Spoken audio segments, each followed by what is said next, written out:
नारद जी ने जब विष्णु भगवान से कहा कि महाराज एक बड़ी समस्या है, मैं तो कृत हो गया आपके दर्शन पाके, लेकिन मैं जब आने लगा तो दो महात्मा मिले। वो एक अमली के पेड़ के नीचे बैठा था, एक बट के नीचे, और दोनों ने एक ही याचना की है। और वो याचना यह है, भगवान हमसे ये बता दें कि कितने दिन में उनका कल्याण हो, कब परमात्मा के दर्शन होंगे। विष्णु भगवान ने कहा कि बता देना कि अपने अपने वृक्ष की तरफ देखें और जितने पत्ते जिसके वृक्ष में हैं उतने 1000 साल तक करना पड़ेगा, समझे? तब भगवान मिल जाएंगे। तो पहले जो है बट का मिला था, इमली का। जब लौटे तो पहले इमली वाले से मिले, तो दौड़ के पहुंचा नारद जी के घोड़े पे, गिरा, कहा भगवान ने कुछ कहा मेरे लिए कि हाँ बहुत तुम बहादुर हो, भगवान ने ये कहा है कि अपने वृक्ष के गिन लो, जितने पत्ते हैं उतने 1000 साल तक करना। तब भगवान ने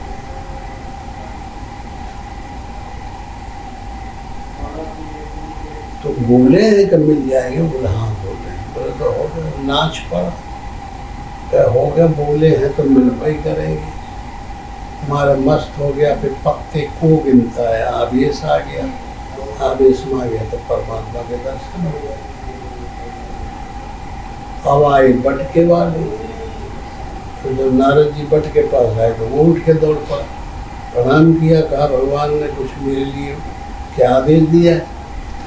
उन्होंने ये कहा कि अपने वृक्ष की तरफ देखो, जितने पत्ते हैं उतने 1000 साल तुमको तब करना। तो वो घबरा गया और ये कहे बाप रे बाप, इतने पत्ते हैं ये बट के वृक्ष में, मेरी हिम्मत नहीं। वो हमें लोग जैसा रहा जब हमें लोगों के जैसा रहा हो तो कहा बोला रे बाप रे, ये कब बहुत पत्ते हैं, यहाँ तो हम दिन दिन गिन रहे हैं कि कब हमारी हालत करता हो। बस उठाया तुम का बनता लगा, फेल हो गया। तो कहाँ बट के पत्ते और कहाँ इमली के पत्ते, कितना अंतर है। लेकिन मेरे विचार से हजारों गुना ज्यादा इमली के पत्ते होंगे, करोड़ों गुना। लेकिन उसमें एक दम थी, उसमें प्यार था, प्रेम था। जब भगवान ने कह दिया कि मिलेंगे तो हमें इमली का ध्यान छोड़ के मिलने का रख लेना चाहिए। बस लग जाए हम लगन से, लगन को रोकने के लिए अनेक जन्म के बुरे कर्म, अनेक जन्म जन्म के हमारे जमा है, वो पकड़ रहे हैं, धर रहे हैं, लेकिन हम तुरा रहे हैं और लपट के ना ईश्वर की तरफ दौड़ रहे हैं। यही रूप बनेगा। तो जब ये रूप बना तो वो सफल हो गया। तो तत्काल वो सब इमली के पत्ते लबरई हो गई और सबरे सत्य हो गई। और जो घबरा गया तो फिर ये हालत बटका वाला है। तो भाई प्रश्न उनका ये था कि हम भगवान को तो चाहते हैं, हर आदमी भगवान को क्यों चाहते हैं? यूँ चाहते हैं कि वो शांतिदायक है, सुखदायक है, आनंददायक है, कल्याणदायक है, सब कुछ दायक देने वाला है, को के बगैर गुजर ले। और उसकी बनाई हुई जो वस्तु है वो छिड़क देती है, कुछ देती है, काल करके बाधित पदार्थ पैदा करती है। उनके मिलना और न मिलना हमें बराबर है, कोई अर्थ नहीं रखता। इसलिए हम सब लोग प्रभावित हैं परमात्मा के। मेरे विचार से नास्तिक आदमी भी आस्तिक है, क्योंकि शांति तो सभी कोई चाहते हैं, अशांति कोई चाहता है, चाहे बुरा हो या भला हो। तो शांति तो परमात्मा के पास है, ये सब कोई चाहता है। लेकिन प्रश्न ये उठता है, कैसे चाहे? अब जिस चीज में चाह हो गई है, चाह गई, चिंता गई, मनवा बेपरवाह, उसको कुछ होना चाहिए, सबका सहनसा, इतना ताकत, इतनी क्षमता, इतनी लगन, इतनी फोर्स, इतनी स्पीड कैसे आए? अगर इतनी स्पीड आ जाए तो फिर वो रैपिड प्रमोशन आ जाएगा, जल्दी से सब नीत रीति रवैया मोह काम क्रोध को तोड़ फोड़ के फेंक देगा और पा जाएगा। जैसे लैला और मजनू, कोई समय की कहानी है, कोई बादशाह की लड़की थी, उसका लैली नाम, कोई कुंजड़े का लड़का था, उसका मजनू नाम। वो कहीं कोई खिड़की विंडो से देख लिया उसको चेहरा, तो साला पागल हो गया, न खाए न पिए और लैली चिल्लाता। तो बड़ा भारी है हुआ कि बड़ा कठिन मामला। तो लैली ने, बादशाह ने आर्डर निकाला, करे इसको साले को गोली छोड़ा दो। तो लैली बड़ी योग्य लड़की थी, होशियार थी, उसने कहा कि बाबू आप क्या कराने जा रहे हैं, ठीक नहीं है। अब पता नहीं, मेरे से कोई संबंध नहीं, मतलब नहीं, क्यों ये क्या घटना है, तो सही बनाने जा रहे हैं। लोग सही कहने लगेंगे, कोई गड़बड़ी रही, तब ना मरवाया गया उसको। तो आप ऐसा न करिए, जो ऐसा करिए कि एक बैद बुला दीजिए, एक सिपाही, और एक कमरे में हमारा आसन लगवा दीजिए। तो लगाते गए, मखमल के तो सकता किया, एक इधर नाद रख दे, एक नाद इधर रख दीजिए। और वैद्य से कहा वो लड़की ने कि एक ऐसी गोली दवा वैद्य बाबा हमको खिलाओ कि हमको कै हो जाए 10 और 10 दस्त हो जाए। तो वैद्य ने खिला दी, तो दस्त एक नाद में बढ़ती गई और कै एक नाद, और मखमल के रुमाल से उड़ा दिया। और फिर पड़ रही अपने पलंग पर, और बस सब सिपाही से कहा, बोले जाओ मजनू को बोलो लैली बुला रही। तो जानते हैं कि जिसको 10 कह हो जाएगा, 10 दस्त हो जाएगी, उनकी तो आँखें धस जाएंगी ना, चेहरा रद्दी हो जाएगा, चमक दमक गायब हो जाएगी, हो जाएगा ना। बस जहाँ उस सिपाही ने कहा कहीं पागल घूम रहा था, तो वहीं से दौड़ा, दौड़ के ने गई इसी कोठे के अंदर, किवाड़ खोला तो लैली सामने जो पड़ी थी। कहा मजनू आओ आओ आओ। बोलो वाह लैला कहाँ हो? तो सन जैसे से जग कर रह गया। बोले क्यों? कह लैला कहाँ है? लैला कहाँ है? कि लैला ये नाद के अंदर है। उसने जब पड़ी इसके अंदर है। तो उसने दौड़ के भाग के हरा रूमा और उनमें टट्टी भरी रहे, तब तोबा करके साहब भागा वहां से निकल। तो कहे पकड़ो पकड़ो सिपाही से, फिर पकड़ो। इतनी घृणा उसको हुई कि सब जितना उसकी लगन थी वो सब खत्म हो गई। तो बुलवाया, बोले अरे भूल हो गई मजनू, हमने इसको बता दिया, इसमें रखी है लैला। तो जब उसमें दौड़ा तो और गंदगी दिखे तो भाग गया। तो देखिए उसका हमेशा के लिए उसे उपराम हो। तो मन को जब तक हम जिसमें हमारी लगन है, मन की लगन है, उसमें दुश्मनी न तैयार कर दे, उसमें बिल्कुल अपोजिट न बना दे, तब तक ये लगन उससे हटेगी।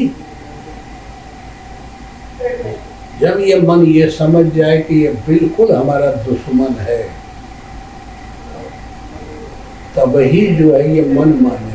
मन रूपी मजनू और लगन है लैला।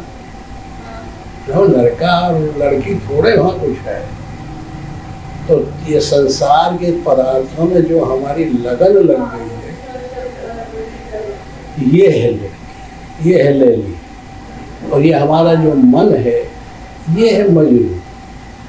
ये पागल हो गया है, उसको हटता ही नहीं।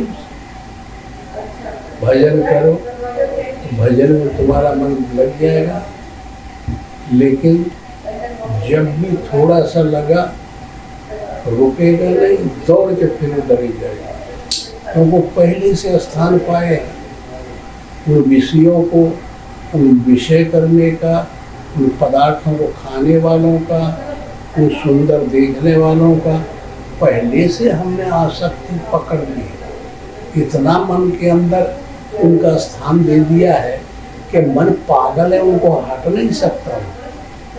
और अब उनसे लगन लगा के फिर हम दूसरे में लगाते हैं तो उन्हें वो छोड़ता है। तो जब तक नहीं छोड़ेगा जब तक उसकी गहराई तक लगन है उसके बिल्कुल ठीक अपोजिट न हो।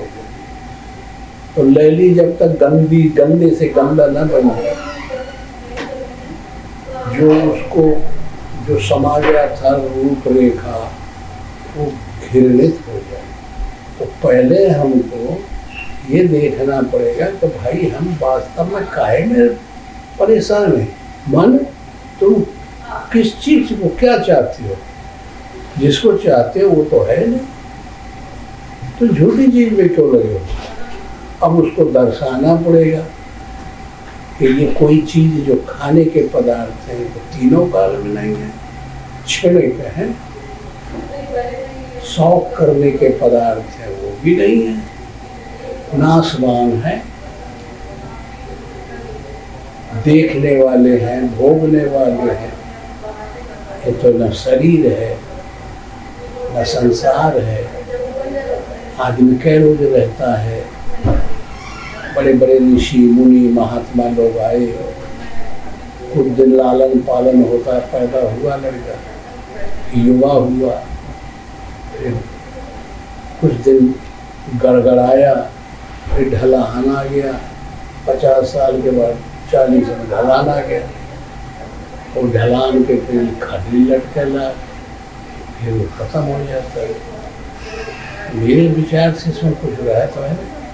तो इस प्रकार का त्याग, विरूपता, जब उसे उसके भागने के लगन वाले पदार्थों में दिखाएं तो उसको समझ में आवे कि वास्तव में तो गलत काम कर रहे हैं। और परमात्मा में ये अकल आए कि वो नित्य है, एक रस है, भूतकाल, भविष्य काल, वर्तमान काल, तीनों में कंटिन्यू है, लगातार है, कभी उसका नाश नहीं। तो वो चीज़ उत्तम है और वो सबका मूल कारण है, उससे सब कुछ बना है, वो बिल्कुल हर चीज़ का कारण है। ये संसार कार्य है, कारण कार्य में अनुगत होता है और कार्य कारण में अनुगत नहीं होता, इसलिए कारण सत्य है और कार्य असत्य है। ऐसी शैलियों से, शास्त्र से, वेद पुराण से, महात्माओं की वाणियों से जब तक हम इस मन को नहीं समझा के संसार से वैराग्य तैयार करा दें, अनुराग तैयार, घृणा करा दें, परमात्मा में अनुराग हो जाए, संसार से वैराग्य हो जाए, तब फिर ये मन ये समझने लगे कि वास्तव में हम गलत काम कर रहे थे और निश्चय कर ले। तो इसका नाम है सत्संग। अब सत्संग बहुत लंबा पीरियड है। जैसे लड़का अनपढ़ होता है और देखिए स्कूलों से इतना 2 साल 1.5 साल का आजकल पढ़ के आते हैं और रगड़े रगड़े रगड़े रगड़े, और जब बड़े बड़े पढ़ाने वाले मास्टर आते हैं वो ये एकल बैकल चालनी डॉक उल्टी पुल्टी बातें बोलते हैं, क्योंकि समझ में आता है कि मेरे कभी इतना पढ़ नहीं सकते। छोटे छोटे बच्चों को और रोना ही मचाते हैं कि भाग चलो घर, कैसे हमारा पेड़ छूटे। लेकिन देखिए वो रगड़ते रगड़ते एक रोज मास्टरों का दादा बन जाता है, हाँ, रिसर्च कर लेता है, खोज कर लेता है, डिलीट PhD सब कुछ कर लेता है। तो ऐसे ही है, ये अभ्यास की चीज है। अभ्यास ही तू कौन थे, कृष्ण कहते हैं अर्जुन अभ्यास करो। इतना अच्छा उदाहरण दूसरा कहाँ मिलेगा हम सब लोगों। कृष्ण ही भाई बंधु, उनको मारो तब तुमको विजय मिलेगी, विजय नहीं मिल सकती। तो देखिए वो उनको देख के कांप गया, उसका मन कमजोर था। लेकिन देखिए कृष्ण ने बता बता के, गाइड ने बता बता के, गुरु ने उसको सिखा सिखा के और उससे सबको हनन करा दिया, सबको मरवा डाला। मरवा नहीं डाला, उनके मन से हटा डाला। ये हुआ, मन से त्याग करो। इसी प्रकार भैया चारों तरफ से जब हम इस मन को घेरेंगे तब ये लाग में आएगा। और इससे अच्छा दुनिया में कोई वस्तु नहीं है, कीमती नहीं है। मन सबसे, मन एव मनुष्यानाम कारण बंध मोक्षयो। मनुष्यों का मन ही बंध का और मोक्ष का कारण है। अगर ये बदल जाए तो परमात्मा हो जाता है, न बदले तो दुनिया होकर नष्ट हो जाता है। एक मन, मन दोनों को जोड़ता है, मन के जोड़ने से योग होता है। यही नहीं रामायण में आया है कि मन और चित्त में कोई अंतर नहीं, योग से चित्त वृत्ति निरोध। तो चित्त रूपी चाप को निरोध तोड़ दिया था ना, निरोध माने टुकड़े करना, तब ना शक्ति मिली थी। और जो नहीं तोड़ पाए उनको मिली सीता। हाँ, तो बस कोई हमारा राजा थोड़े ही थे। ये हम तुम सब लोग प्रयास तो कर रहे हैं कि भगवान किसको देता है और एनर्जी किसको मिलती है, किसको मिलती है। ऐसे साधना वाले ही सब योगी थे और सब लगे हुए हैं। अब कवि की कला है, उसने इस रंग से दर्शाया, राम का नाम लेके, समझ में आया। ये शरीर को अवध बनाया, 10 इंद्रियों को अपने अपने अर्थों में लगाने के लिए दशरथ बनाया। और 10 इंद्रिय अगर नहीं अपने अर्थों में लगती, विषय में लगती, तो 10 आनंद हो जाएगा ड्रामा। अब यहीं से फोल्ड होगा, यहीं से मोड़ करना है, तो अंदर ही से होगा ना, बाहर से तो कहीं होने वाला नहीं। तो जब दशरथ बनाया तो दशरथ नाम का राजा हुआ, अवध शरीर हो गया, कुशल हो गए साधना में, कौशल्या भक्ति हो गई, कर्तव्य केकई हो गई, सुमति सुमित्रा हो गई, सूरत मेमोरी हमारी सूरत लग गई साधना में, यज्ञ करने में। तो यज्ञ ईश्वर को जानना यज्ञ है। और जब जानने का प्रयास किया तो उससे जो परिणाम मिला हव्य, तो उससे ज्ञान रूपी राम मिल गए, विवेक लक्ष्मण मिला, भाव भरत मिला, सत्संग शत्रुघ्न मिला। अब ये गुणों को कैसे हम कार्य में परिणत करें? हमारे पास निधि आ गई, क्षमता आ गई, अब सदुपयोग इनका कैसे करें? तो विश्वास जब हमारा इनमें हो जाएगा तब ना परमात्मा विश्वासम फलदायकम फलीभूत होंगे। विश्वास नहीं हो रहा है, मिल तो गए।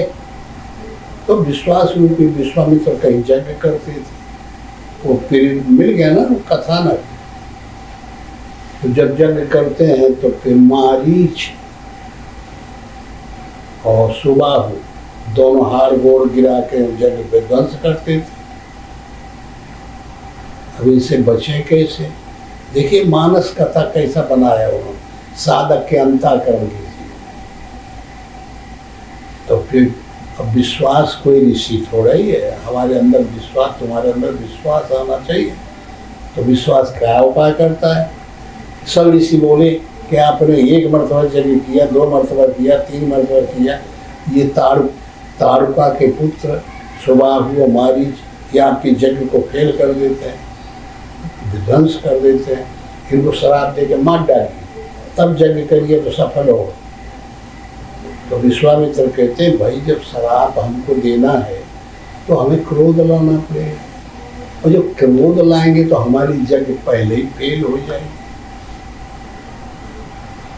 या भाई पीछे करते फिर फेल हो जाएगी। तो हमको ऐसा नहीं करना है।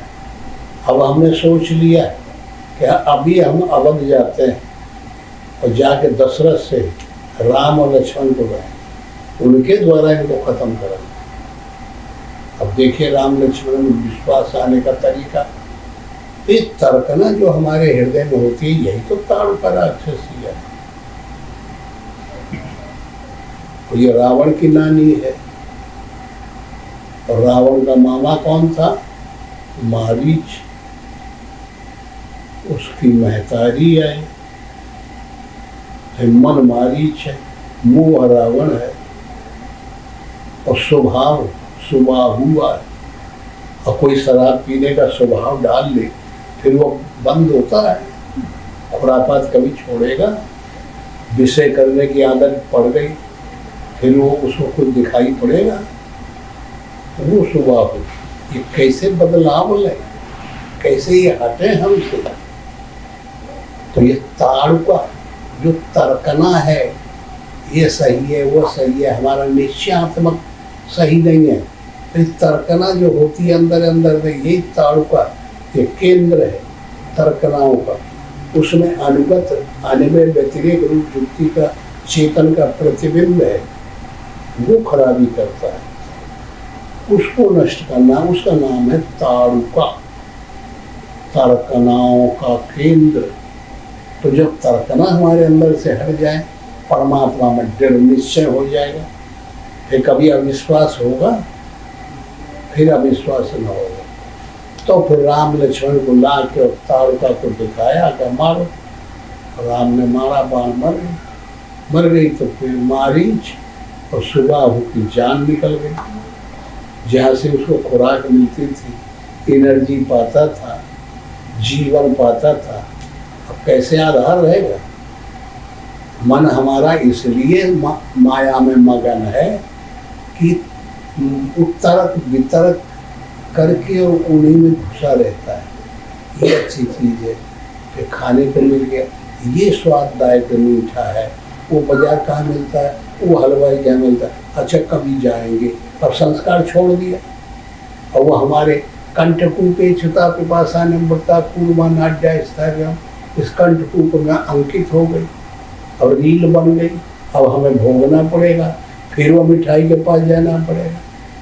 इस प्रकार ये रील बनती जाती है, रील बनती जाती है अंतःकरण में, और हमारा मन ये व्याधियों को भोगता जाता है, और वो फिर पास्ट टेंस बन जाता है। प्रेजेंट में ये सब रीलें बनती है, पास्ट टेंस बन गए, फ्यूचर बन गए, साइकिल बन गई, सर्कुलेशन बन गया। अब उस सर्कुलेशन से हम हट सकते हैं? तो संसार के रूप में बिल्कुल व्यस्त हो। अब हम कहते हैं भजन करो, अब भजन कैसे करें? अब वो नाम लेता है तो मिठाई खड़ी हो जाती है सामने मन। भगवान पता नहीं कहाँ ही रह जाता है। अब जो भगवान का हम कहते हैं कि चलो रे भजन करो, ध्यान करो, ध्यान से बहुत लाभ होता है। ध्येय भगवान को बना लो, ध्याता मन को बना लो और न्यूट्रल ध्यान बना लो। त्रैलेकत्र संयम, तीनों एक बना डालो तो बस ध्यान लग जाए। ध्येय और ध्याता और ध्यान, हमारा मन ध्याता है, न्यूट्रल ध्यान है, और जो ईश्वर है, जो मूल चीज है वो ध्येय है। ध्येय, ध्याता और ध्यान, तीनों को त्रय में एकत्र संयम बना डालो, तीनों एक हो जाए। तत्र प्रत्यय एकतानता ध्यानम तदेवार्थमात्र निर्वासा स्वरूप शून्य में मम समाधि। वही दूसरे रूप में समाधि का रूप ले लेगी। समाधि समत्व आ जाएगा, फिर समाधि जो है नशा हो जाएगा, फिर वो नशे के बगैर हमसे रह ही नहीं जाएंगे। तो एक मर्तबा अगर हमारा ध्येय ध्याता ध्यान तीनों रुक गए तो हमने बहुत बड़ा काम कर लिया। फिर उसमें मैग्नेट तैयार हो जाएगी, फिर खिंचाव तैयार हो जाएगा, फिर हमारे मन को खींच के वहीं ले जाएगी। तो इतना गंभीर विषय है। फिर हमारा बाहर मन लगेगा नहीं, फिर उधर लगने लगे, एक प्रकार की गड़बड़ हो जाए। कितना डेला ऊपर फेंको, पत्थर ऊपर फेंको, जाता है खींच के, पता नहीं कौन ग्रेविटी है, कौन गुरुत्वाकर्षण है, जमीन में फेंक के ले आता है, खींच के ले आगे गिरा देता है। ऐसे ही परमात्मा है। परमात्मा में जब हमारा विचार होने लगे, जब हमारा मन उसमें घुसने लगे, जब खींच ले, तब फिर साधक के लिए सुलभ हो जाता है। यही चीज तो थी। विश्वास रूपी विश्वामित्र, विश्वास आना चाहिए। फिर ज्ञान रूपी राम, विवेक रूपी लक्ष्मण, तर्कना रूपी ताड़का को मार के मन रूपी मारीच को हटाना, स्वभाव को खत्म करना, और फिर गुण स्वभाव त्यागे वे दुर्लभ परमानंद। हमें जो माइक ढंग से गुण स्वभाव मिले, इनका तो हमें त्यागना पड़ेगा ना। ईश्वर की तरफ से जो गुण स्वभाव मिलेंगे वो हमें उधर ले जाए। तो बस फिर जाते हैं। जब ये काम यज्ञ पूरा होता है विश्वामित्र का, तो कहाँ ले जाते हैं राम को? जनक को ले जाते। उनका पत्र आ जाता है जनक कि जिसके अंतःकरण में तर्कना रूपी ताड़का मर जाए और परमात्मा रूपी बोध हो जाए, उसी के लिए योग रूपी जनक। जनक कहते हैं पिता को, पिता कहते हैं जिससे कोई चीज जनी जाए, पैदा की जाए। तो शक्ति, योग करने से शक्ति पैदा होती है। सीता, तो ये ध्यान जो है, जहाँ लग गया तो ये धनुष है, ये चाप है, चित्त रूपी चाप है। योगस्य चित्त वृत्ति निरोध, ये चाप को जो तोड़ देगा वो सीता पाएगा, वो शक्ति का भागीदार हो। तो ये कहीं बाहर की कथा थोड़ा ही, ये तो अंदर की कथा है। ये तो हमारे तुम्हारे हृदय की कथा है। इसीलिए इसको मानस कहा गया।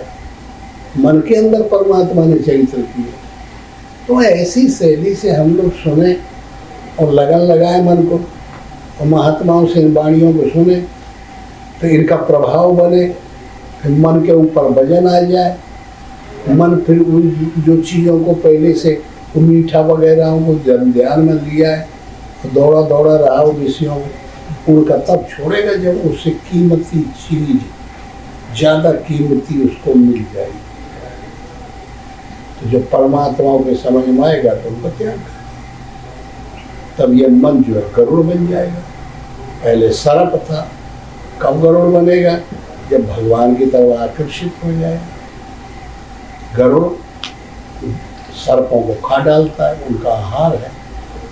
देखिए कैसी अध्यात्म विधि बनाई गई। तो जब ये अंतःकरण से ये मन जो है सर्प का रूप बदल के गरुड़ बन जाएगा, और गरुड़ कहाँ चला जाएगा? विष्णु भगवान की सवारी में। अब भगवान जब बैठ जाएंगे तो उसे छोड़ेंगे बेईमानी के लिए कभी? वो तो फंस गया चक्कर में। परमात्मा से फिर छूटेगा नहीं, तो बुराई कहाँ से करेगा ये मन। पहले यह मन सरप था, करता जीवन घात, अब तो मन हंसा हुआ मोती चुन चुन खात। अब तो परमात्मा के पास पहुंचे, तब फिर यही इंद्रियां, 9 इंद्रियां, अष्टधामूल प्रकृति जो परेशान करती थी, और मन कमांडर था और उनको प्रेरणा करके विषय भोग करता था इंद्रियों के द्वारा। अब वो इंद्रियां बदल गई। मन जब उलट लगो यही ओर, मन जब उलट के विषय का त्याग करके परमात्मा में लग जाता है, तो फिर इंद्रियां खाली रह गई। ये सास्य है, वो शासक था, कंट्रोल करता था, वो इंस्ट्रक्टर था, ये रिक्रूट थी। तो अब ये कहाँ जाए। तो मन जब उलट लगे यही ओर, भगवान की तरफ लग जाता है, तो 10 इंद्रियां, 10 खानदान, 10 भोग। 10 इंद्रियों ने अपने अपने खाने पीने की सामग्री सब का त्याग कर और ईश्वर के पीछे, मन के पीछे लग गया। तो उनको यहाँ गोस्वामी जी ने क्या कहा है, रिद्धि सिद्धि, अष्ट सिद्धि और 9 निधि। तो फिर वो जब मन जीत लिया गया तो विष्णु भगवान की सवारी में आ गया। अब उसके अंतःकरण विष्णु भगवान काम करते हैं। इसीलिए कहा गया है कि मूलाधार, स्वाधिष्ठान, मणिपुर, अनाहत और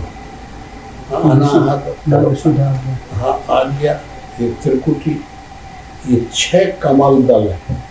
इन्हीं पे एनर्जियाँ रहती हैं। तो जब तक अज्ञान का आवेश रहता है, मन ईश्वर उन्मुख नहीं हो पाता, विषय उन्मुख रहता है, तब तक ये इंद्रियां, ये जो कुंडलिनियां अधोगति को ऐसे रहती है। और जब ईश्वर उन्मुख होती है तो कमल खिल जाते हैं। तो ये नाभि कमल जो है मणिपुर की चक्र, इसमें सर्पणी होती है, उसमें विष्णु की सोते रहते हैं, लक्ष्मी गोद दबाती है। ये जो बाहर मूर्ति है ये एक जगह, फिर जब ये खिल गया ज्ञान आने पे, तो फिर शक्ति आ जाती है, ताकत आ जाती है, कुंडली रिद्धि सिद्धि आ जाती है। तो भैया बगैर शक्ति के भक्ति नहीं होती। तो कौवे को हुई है दास तुम्हारा, नाथ शंभुधन भंजन हारा। करोड़ों भजन करते हैं, लेकिन सौभाग्यशाली तो एक ही 2 होते हैं ना। सब अगर हो जाए तो फिर इतनी कीमती विषय कमजोर ना हो जाए। इसलिए ये इतना कठिन विषय बना हुआ है, क्लिष्ट विषय बना हुआ है कि बहुत करोड़ों में पाने वाले 1-2 निकलते, उनमें भी बहुत मुश्किल से आधा पर्दा कोई निकलता है। तो सब राजा उठते थे, धनुष को उठाते थे, और कोई यात्रा करता था ऐसे, को वैसे करे, को हला चला पाया उसको। ऐसा ही है, मन रोक ही नहीं पाते। जब मन नहीं रुकता तो ये ध्यान रूपी धनुष लगी कैसे। तो अपने आप मुंह लटका के फिर आके बैठ जाते। तो इससे तो हुई है दास, भगवान का प्रेमी, जिसके भाग्यशाली, भगवान की अत्यंत कृपा पात्र, वही ये काम कर सकता है। ऐसी शैली से अगर हम इस महान कथानकों को, गीता रामायण को लें, तो मेरे विचार से काफी लाभ हो सकता है। सबको ये लाभ ये है कि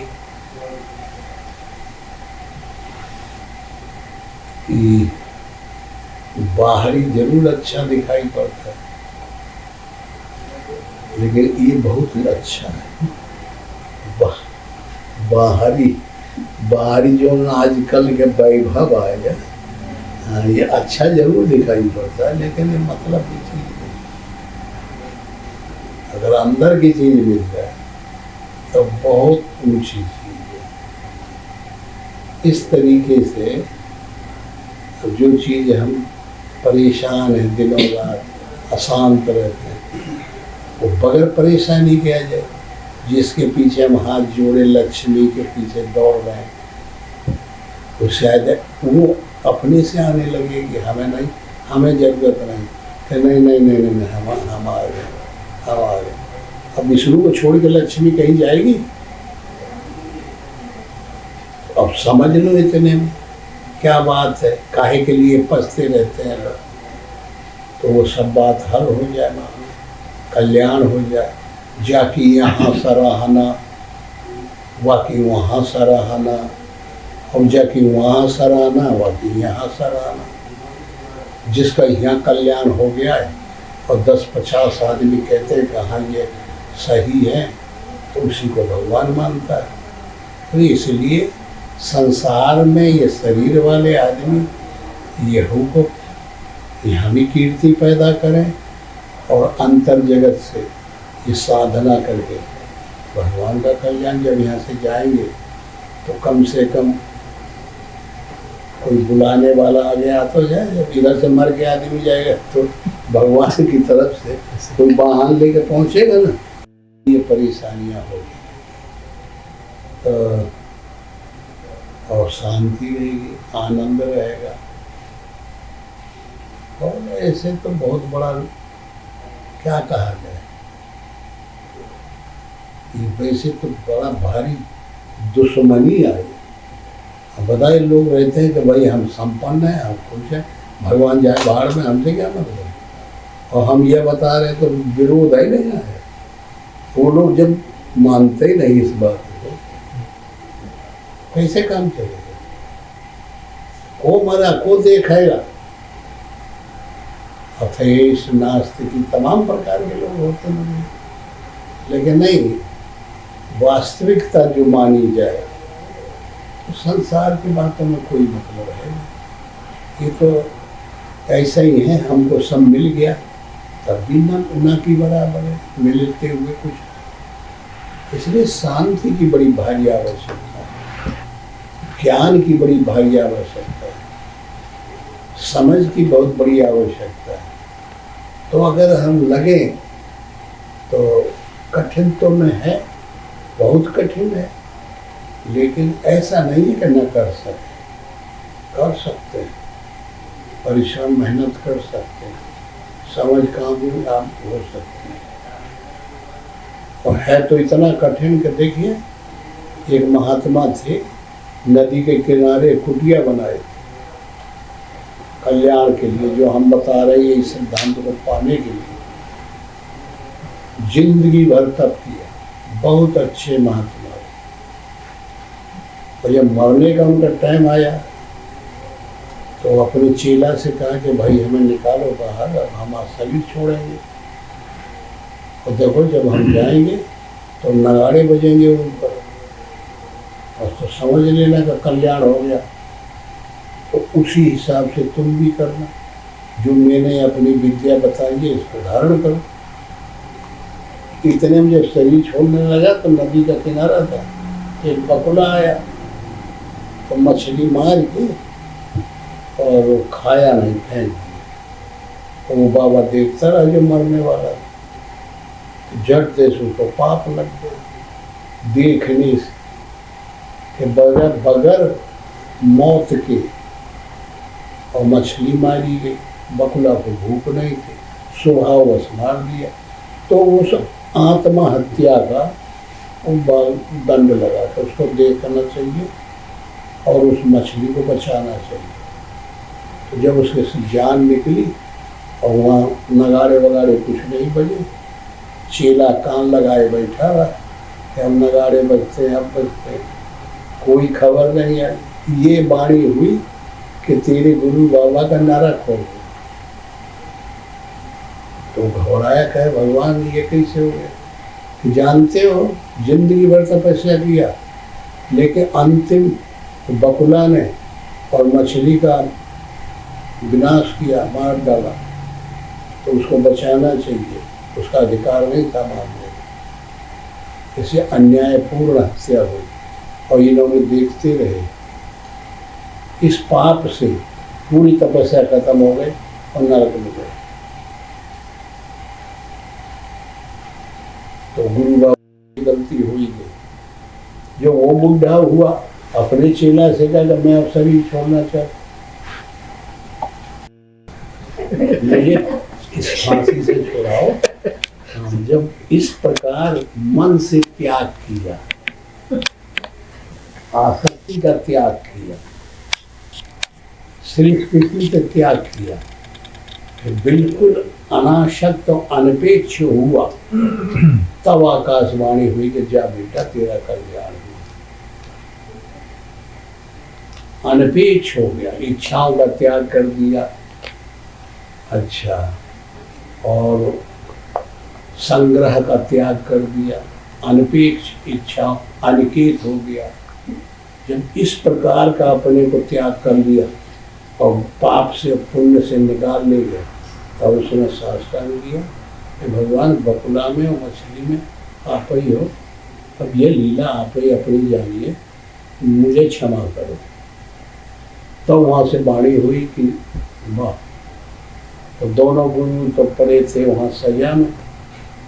ये पहुँचा तो इनको धर्मराज की बग्घी आई वहाँ लेने के लिए। ये कहे बोले हमारे गुरु बाबा का, तो बाबा गुरु का कहे वो तो वहाँ पड़े न रखो, कहे तो वहीं हमको ले चलो, उन्हीं की सेवा करना है। कहे नहीं तुम नहीं जा सकते, तो धर्मराज का आदेश, तुमको वहाँ जाना है। नहीं हम नहीं जाएंगे, जबरदस्ती ले जाओगे, हम अपनी परंपरा छोड़ देंगे, हमारे गुरु महाराज ने हम उनकी सेवा करें, वहाँ जाएंगे।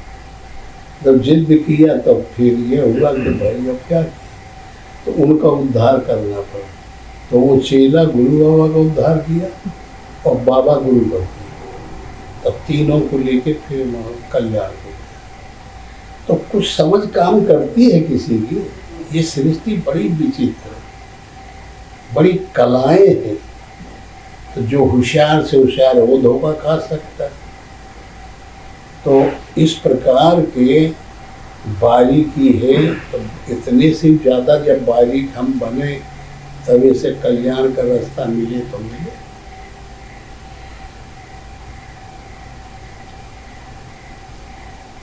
आया समझ में? हाँ, तो फिर प्रभु इतना समझ में आया है? इतना समझ में आया कि कुछ विवेक नहीं लगाओ, इतना सा विवेक लगाओ कि आप